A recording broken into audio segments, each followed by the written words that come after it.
আমাদের সঙ্গে যুক্ত হচ্ছেন বিএনপির জাতীয় নির্বাহী কমিটির সদস্য অ্যাডভোকেট রফিক শিকদার। অ্যাডভোকেট রফিক শিকদার, আপনাকে স্বাগত জানাচ্ছি আমাদের সঙ্গে যুক্ত হওয়ার জন্য। প্রথমে আপনার কাছে জানতে চাই, বিএনপি যে 3 সংগঠন আজ আখাউড়া অভিমুখে লং মার্চ কর্মসূচি পালন করলো, এ থেকে কি ধরনের বার্তা পেল বা পাওয়া গেল? আপনাকে অনেক ধন্যবাদ, নাগরিক টেলিভিশনকেও ধন্যবাদ। আপনাকে অনেক বার্তা পাওয়ার জন্য নয়, বরং বার্তা দেওয়ার জন্য এই লং মার্চ। জি, বার্তা কাকে দেওয়া হলো, কাদের উদ্দেশ্যে এই বার্তা, সেটা প্রথম বুঝতে হবে। বাংলাদেশ একটি স্বাধীন রাষ্ট্র এবং সার্বভৌম রাষ্ট্র। আমরা অনেক রক্তের বিনিময়ে আমরা আমাদের প্রিয় স্বাধীনতা অর্জন করেছি। এখন ডিসেম্বর মাস চলছে, বিজয়ের মাস। আপনি ভালো করে জানেন, আমাদের দেশ অনেক ধনী দেশের চেয়ে অর্থনৈতিকভাবে গরিব হতে পারে, তবে আমরা মানসিকভাবে দরিদ্র। আমাদের দেশের মানুষ, বাংলাদেশের মানুষ স্বাধীন এবং মাথা উঁচু করে দাঁড়াতে জানে এবং অন্যায়ের বিরুদ্ধে এবং অবিচারের বিরুদ্ধে, পরাধীনতার বিরুদ্ধে লড়াই করার ইতিহাস বাংলাদেশের মতো বিশ্বের আর কয়টা দেশের আছে আমি জানি না। নিশ্চয়ই। ভাষা আন্দোলনের জন্য, 69-এর গণঅভ্যুত্থানের জন্য, মহান মুক্তিযুদ্ধ 71 সালে এবং সর্বোপরি 90 সাল এবং 2024 সালে ছাত্র জনতার যে বৈষম্য বিরোধী আন্দোলনের বিজয়, এটি বাংলাদেশের তরুণ ধামাল ছেলেদের বিজয়, বাংলাদেশের জনগণের বিজয়, গণতন্ত্রের বিজয়, আধিপত্যবাদের বিরুদ্ধে, সাম্রাজ্যবাদের বিরুদ্ধে, পরাধীনতার বিরুদ্ধে গণতন্ত্রের পক্ষে সংগ্রামের বিজয়, রক্তের বিনিময়ের বিজয়। আজকে জাতীয়তাবাদী ছাত্রদল, জাতীয়তাবাদী যুবদল, জাতীয়তাবাদী স্বেচ্ছাসেবক দলের 3টি আমাদের বিএনপির সহযোগী সংগঠনের সকল স্তরের নেতাকর্মীদের নেতৃত্বে আগরতলা মুখে আজকে লং মার্চ হয়। এর আগে আপনি জানেন যে গত পরশুদিন আপনার ভারতের হাই কমিশন আমাদের এই ছাত্ররা, স্বেচ্ছাসেবক দল নেতারা এবং যুবদল, তারা স্মারকলিপি দিয়েছে। আমরা স্পষ্টভাবে বলে দিয়েছি যে আমাদের দেশ স্বাধীন দেশ। আমরা বারবার প্রতিবেশী রাষ্ট্র ভারতকে বোঝাতে সক্ষম হয়েছি, চেষ্টা করেছি যে আপনাদের ভারতে গণতন্ত্র আছে, সঠিক সময়ে সুষ্ঠু অবাধ নির্বাচন হয়, নিরপেক্ষ নির্বাচন হয় এবং সেই নির্বাচন জনগণ মেনে নেয়। প্রতিবেশী রাষ্ট্র বাংলাদেশে সুষ্ঠু অবাধ নির্বাচন করতে এবং করাতে আপনারা কেন অন্তরায় হয়ে দাঁড়ান? আপনারা কেন বাধা দেন? আপনারা কেন বাধা হয়ে দাঁড়ান? কখনো কখনো পরোক্ষ, কখনো কখনো প্রত্যক্ষ ভাবে। 2014 সালে হোসেন মোহাম্মদ এরশাদকে কিভাবে নির্বাচনে নিয়ে যাওয়া হলো, সেদিন তো বিএনপি সহ অনেকগুলো রাজনৈতিক দল নির্বাচনে যায়, সেই কথাটাও আমরা বলেছি। আমরা প্রতিবেশী রাষ্ট্র ভারতকে বলেছি, আপনারা আমাদের বন্ধু রাষ্ট্র, প্রতিবেশীর সাথে বন্ধুত্ব হবে সাম্যের ভিত্তিতে, ন্যায্যতার ভিত্তিতে। সেখানে কোনো প্রভু রাষ্ট্র হতে পারে না। আওয়ামী লীগ সরকার 15 বছর স্বামী স্ত্রীর সম্পর্ক হিসেবে ভারতকে নতজানু পররাষ্ট্রনীতির মাধ্যমে সমস্ত কিছু বিকিয়ে দিয়েছে। কখনো কখনো কি চুক্তি করেছে জনগণ তা জানে না। আমরা ভারতের জনগণের সাথে আমাদের কোনো শত্রুতা নেই, ভারতের সরকারের সাথে শত্রুতা নেই, তবে আমরা দেখেছি ভারতের সরকার ভারতকে মুখোমুখি করে দিতে চায় বাংলাদেশের সাথে। বাংলাদেশের জনগণের সাথে ভারত বন্ধুত্ব করতে চায় না, তারা বন্ধুত্ব করতে চেয়েছে একটি রাষ্ট্র, একটা সরকারের সাথে, যে সরকারটি আওয়ামী লীগের সরকার ছিল, যে সরকারটি রাষ্ট্রের সাথে সরকারের এবং সরকারের সাথে রাজনৈতিক দলের মিলিয়ে ফেলেছিল। আমরা সেখান থেকে বের করে নিয়ে আসছি, এনে জনগণের কাছে রাষ্ট্রের ক্ষমতা আমরা হস্তান্তর করতে সক্ষম হয়েছি এবং আগামী দিনে একটি সুষ্ঠু অবাধ নির্বাচনের মাধ্যমে আমরা জনগণের মালিকানা জনগণের কাছে ফিরিয়ে দিব, সুষ্ঠু অবাধ নির্বাচন করার মাধ্যমে, নির্বাচিত সরকারের মাধ্যমে।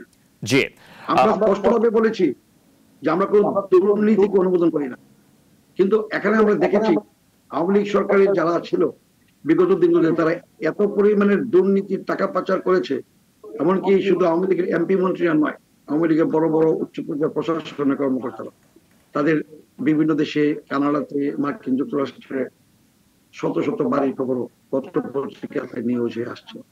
হাজার হাজার কোটি টাকা তাদের ছাত্রলীগের সভাপতির বাড়িতে পাওয়া গেছে, সেগুলো মিডিয়াতে এসে চাপে জানেন। পর্দা কেলেঙ্কারি, বালিশ কেলেঙ্কারি থেকে শুরু করে পদ্মা সেতু সকল অঙ্গনে তাদের কেলেঙ্কারি, দুর্নীতির ছয়লাভ।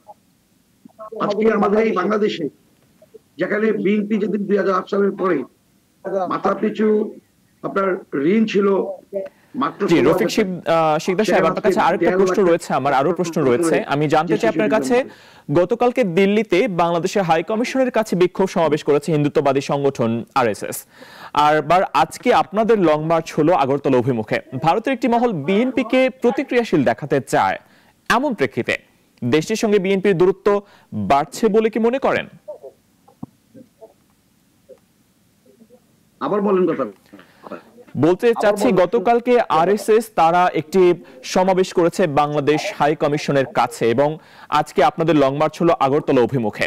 এদিকে ভারতের একটা মহল তো বিএনপিকে প্রতিক্রিয়াশীল দেখাতে চায়। এই যে এমন প্রেক্ষিতে দেশটির সঙ্গে বিএনপিকে দূরত্ব বাড়ছে কিনা?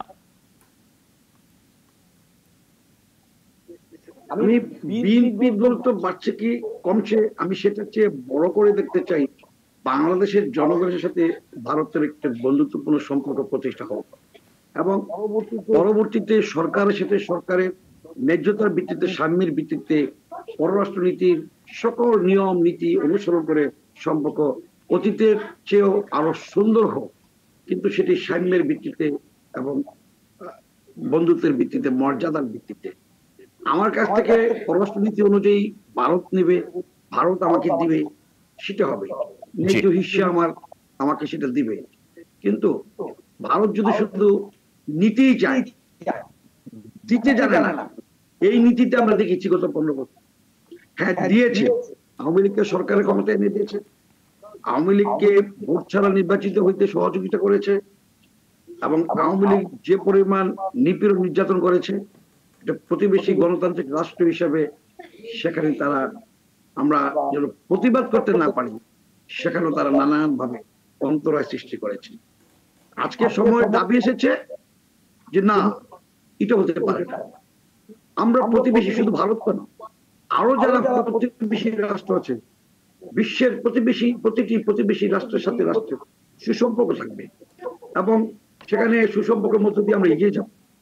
আমরা বিশ্বের শান্তি প্রতিষ্ঠা করব, গুম খুন মুক্ত একটি নিরাপদ আবাসভূমি প্রতিষ্ঠা করব, সন্ত্রাস মুক্ত দুর্নীতি মুক্ত একটা সমাজ ব্যবস্থা প্রতিষ্ঠা করব। আমরা সেটা চাই। ভারতের সাথে আগে আওয়ামী লীগের সম্পর্ক ছিল, বাংলাদেশের জনগণের সম্পর্ক ছিল না, সেই জন্য আর আগামী দিনে আবার নতুন করে ভারতের জনগণের সাথে বাংলাদেশের জনগণের, ভারতের সরকারের সাথে বাংলাদেশের সরকারের সম্পর্ক রক্ষা করা যাবে না, সে ব্যাপারে আমরা বিশ্বাস করি। যে এখন যেটা দেখা যাচ্ছে রফিক শিকদার, যেভাবে আওয়ামী লীগের সাথে সম্পর্ক ছিল সেরকম সম্পর্ক আমরা চাই না বিএনপি হিসেবে।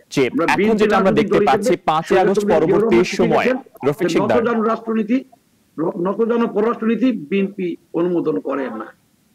জি, এখন যেটা আমরা দেখতে পাচ্ছি ভারত বিদ্বেষ বাড়ছে বা এখন চূড়ান্ত রকম পর্যায়ে আমরা দেখতে পাচ্ছি। এক্ষেত্রে ভারতের সাথে বাংলাদেশের সম্পর্ক উন্নয়ন ছাড়া আর কি কোনো বিকল্প রয়েছে? আর এতে বিএনপি কি ধরনের ভূমিকা রাখতে পারে বলে আপনি মনে করেন? দেখেন, আমাদের দেশের তরুণ সমাজ যারা আছে, তরুণ যুব সমাজ, এরা সবসময় প্রতিবাদী, এরা দেশপ্রেমিক। আমরা চাই না আমাদের সীমানাতে আমাদের আর কোন কৃষককে বিএসএফ এর গুলিতে মরতে হবে। আমরা চাই না যে প্রতিদিন এই ফেলানির মতো লাশ কাঁটাতারে ঝুলে থাকে। আমরা যেটা চাই, ভারত যেমন একটি বড় রাষ্ট্র, গণতান্ত্রিক রাষ্ট্র, আমরাও ছোট হলেও আমরা একটি গণতান্ত্রিক রাষ্ট্র, নিশ্চয়ই আমাদের একটা আলাদা স্বাধীনতা আছে, সার্বভৌমত্ব আছে।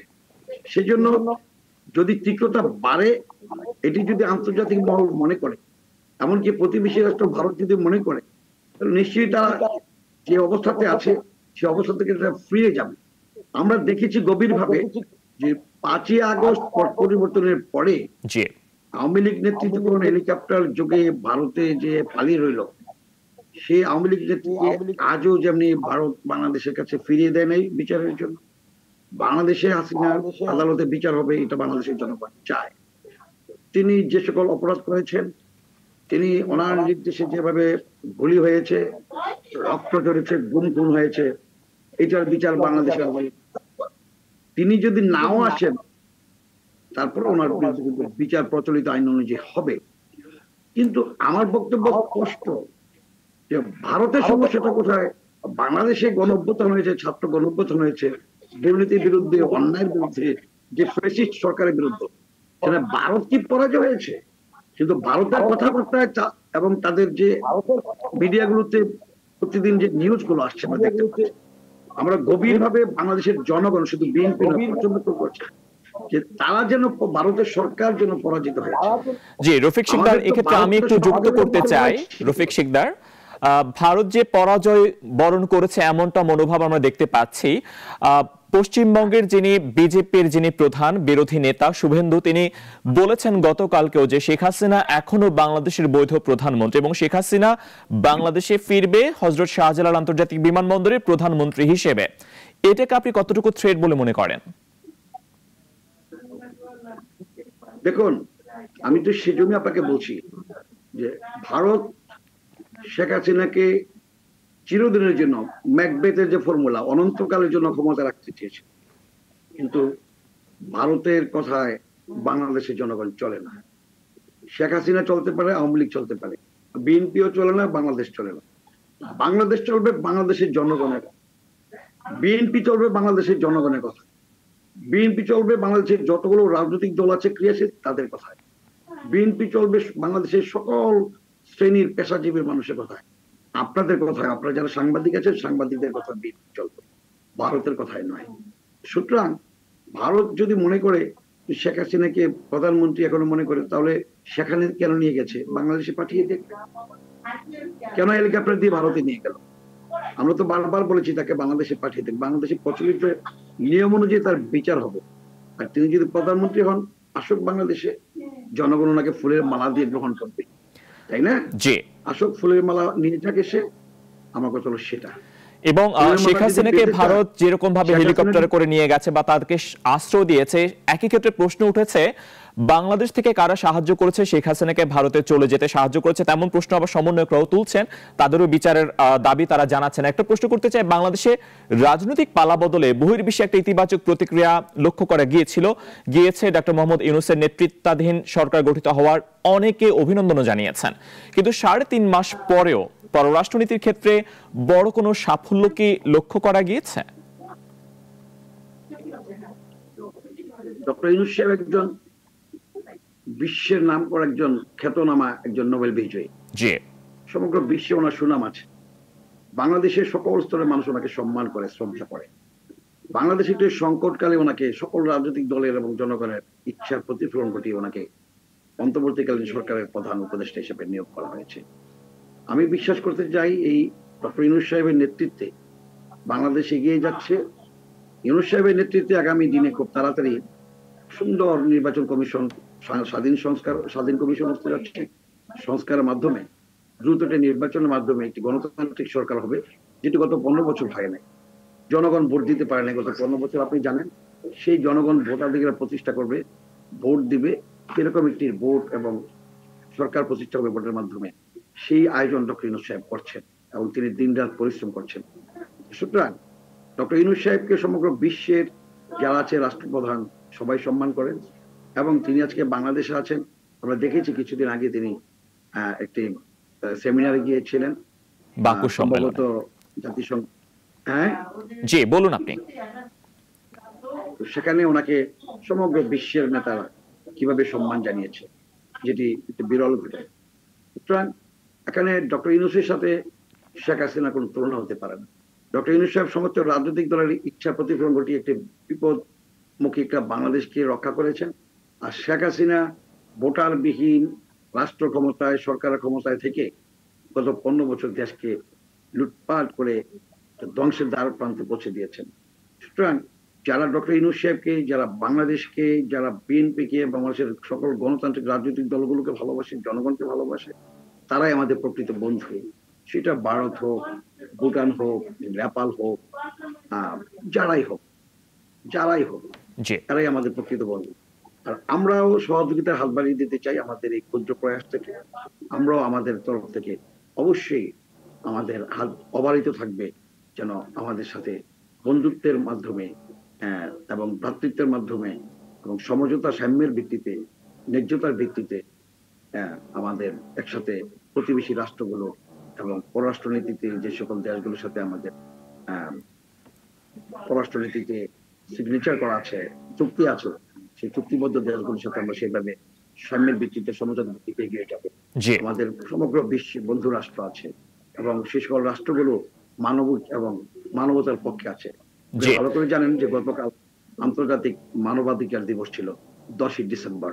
সে আন্তর্জাতিক মানবাধিকার দিবসেও সকল গুম, হত্যা, খুনের বিরুদ্ধে রাজনৈতিক দলগুলো একসাথে সোহরাওয়ার্দী উদ্যানে দাঁড়িয়েছিল। তখন সেখানে গুম পরিবারের যারা ছিল তারাও সেখানে এসেছিল। আমরা সেখানে দেখেছি তাদের মর্ম বেদনা, তাদের কান্না, আহাজার। আপনি ভালো করে জানেন যে আমাদের বৃহত্তর কুমিল্লার লাকসামের হুমায়ুন কবির পারভেজ, সাইফুল ইসলাম হিরু, আজও তাকে পাওয়া যায়নি। 2013 সালের 27 নভেম্বর তারা গুম হয়েছিল। ইলিয়াস আলী নির্বাচিত ছাত্রদলের সাধারণ সম্পাদক ছিল বিএনপি নেতা চৌধুরী আলম, তারপর আপনার সাজিদুল ইসলাম সুমন, সিলেটের দিনার আজও গুম হয়েছে, তাদের স্বজনেরা পায় নাই। হুমায়ুন কবির পারভেজের স্বজনেরা আজও কাঁদছে। কালকে তার সন্তান শাহরিয়ার রাতুলকে দেখেছি সরোজ উদ্যানে কান্নারত অবস্থায়। জি রফিক সিকদার, আরেকটা প্রশ্ন আপনাকে করতে চাই, সেটা খুবই গুরুত্বপূর্ণ। আমি খুব অল্পতে আপনি উত্তরটা দিবেন। বাংলাদেশ ভারতের অনেক বকেয়া ইস্যু রয়েছে, তিস্তা পানি বন্টন সমস্যা রয়েছে, গঙ্গা পানি বন্টন চুক্তিটা নবায়ন নিয়ে আলোচনা চলছে, আলোচনা হতে হবে, সীমান্তে মানুষ হত্যা হচ্ছে। সাম্প্রতিক রাজনৈতিক যে দূরত্ব, এসব ইস্যু সুরাহা কি পিছিয়ে দিচ্ছে কিনা এই ইস্যুগুলো সমাধানে, যদি অল্প করে বলেন। না, ভারতের সাথে আমাদের যে পানি সমস্যা, তিস্তার সমস্যা, এগুলো তো বারবার বলা হয়েছে। এমনকি দেখেছেন যে তারা শুষ্ক মৌসুমে পানি ছেড়ে দেয়, পানি ছাড়ে না, এবং বর্ষা মৌসুমে তারা বাঁধ ছেড়ে দেয়। তাদের সাথে আমাদের যে প্রায় 45টা ব্যারেজ আছে, আমরা সেখানে তাদেরকে বলেছি যে আপনারা যে বাউন্ডারি দিয়েছেন, তাহলে কি আমরা আরেকটা বাউন্ডারি দেব? না, তাহলে কি হবে সেখানে? তো সেখানে বলা হয়েছে যে বর্ষা মৌসুমে আপনারা পানি ছেড়ে দিবেন, আমাদের বন্যায় আমাদের দেশ ভেসে যাবে। জি, আমাদের সময় খুবই স্বল্প। অনেক ধন্যবাদ আপনাকে আমাদের সঙ্গে যুক্ত হওয়ার জন্য রফিক সিকদার। আমাদের সঙ্গে সরাসরি যুক্ত হয়ে কথা বলছিলেন বিএনপি জাতীয় নির্বাহী কমিটির সদস্য advocate Rafiq Sikdar. Double million offer, Walton fridge কিনে পেতে পারেন 20 লক্ষ টাকা, রয়েছে কোটি কোটি টাকার নিশ্চিত উপহার।